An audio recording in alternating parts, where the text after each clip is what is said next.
محرم الحرام حضرت امام حسین کے حوالے سے لاہور کے علاقے بیگم کوٹ شاہدرہ میں مرکزی امام بارگاہ بابا صدا حسین بخاری میں 2 روزہ مجالس اور تقریبات کی تیاریوں کے حوالے سے اہم اجلاس منعقد ہوا۔ اجلاس کا مقصد حالیہ بارشوں کی وجہ سے امام بارگاہ کو پیش آنے والے مسائل اور سیکیورٹی کے حوالے سے تبادلہ خیال کرنا تھا۔ تقریب میں ضلعی انتظامیہ قانون نافذ کرنے والے واسا وابڈا 1122 سول ڈیفنس کے علاوہ والنٹیئر نے بھی بڑی تعداد میں شرکت کی۔ اصل میٹنگ کا یہ مقصد تھا کہ جو انتظامیہ ہے وہ تھوڑی سیٹسفائی ہو جائے سارے انتظامات سے، جہاں تھوڑی بہت پرابلم ہے وہ خامی دور کی جائے۔ پاکستان کا سب سے بڑا پروگرام یہاں پہ ہو رہا ہے، تو سیکیورٹی ریزنز اور باقی الیکٹرک وغیرہ سب ڈپارٹمنٹ سے بات کی گئی ہے، تو انہوں نے اپنی طرف سے ہمیں مطمئن کر دیا۔ یہ جو فنکشن یہاں پہ ہوتا ہے 2 دن کے لیے، اس میں لاکھوں کی تعداد میں لوگ آتے ہیں، اور یہ میٹنگ جو ہے ہر سال بلائی جاتی ہے۔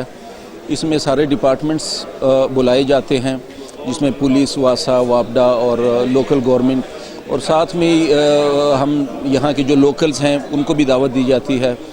تو اس کا مقصد یہ ہوتا ہے کہ ایک کوارڈینیشن ڈیولپ ہو۔ 1950 میں اس کی بنیاد رکھی گئی تھی، اور اس کی بنیاد جو ہے اس عزاداری کا آغاز وہ بابا سرکار سید صدا حسین بادشاہ نے کیا تھا، اور اپنی زندگی میں انہوں نے اس کو بڑے ہی پرخلوص طریقے سے اور بڑے پردرد طریقے سے جو ہے وہ اس عزاداری کو برپا کرتے رہیں۔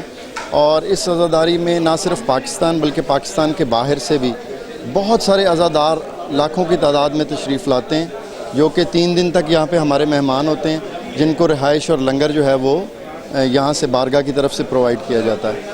مقصد ہمارا کسی کی دل آزاری نہیں ہے، کسی کو تکلیف دینا نہیں ہے۔ ہمارا مین مقصد یہ ہے کہ عزاداری مظلوم کربلا جو ہے، چونکہ ہماری عبادت کا حصہ ہے، تو ہم اس کو بخوبی جو ہے وہ سر انجام دیں۔ اس موقع پر منتظمین نے کہا کہ ہمارا مقصد آپس میں امن اور اتحاد کے رشتے کو برقرار رکھنا ہے، تاکہ ہم سب مل کر اپنے عقائد کی تکمیل اور درس ثانی پر عمل پیرا ہو سکیں۔ کیمرامین صدیق عالم کے ساتھ حسن خان، سن نیوز لاہور۔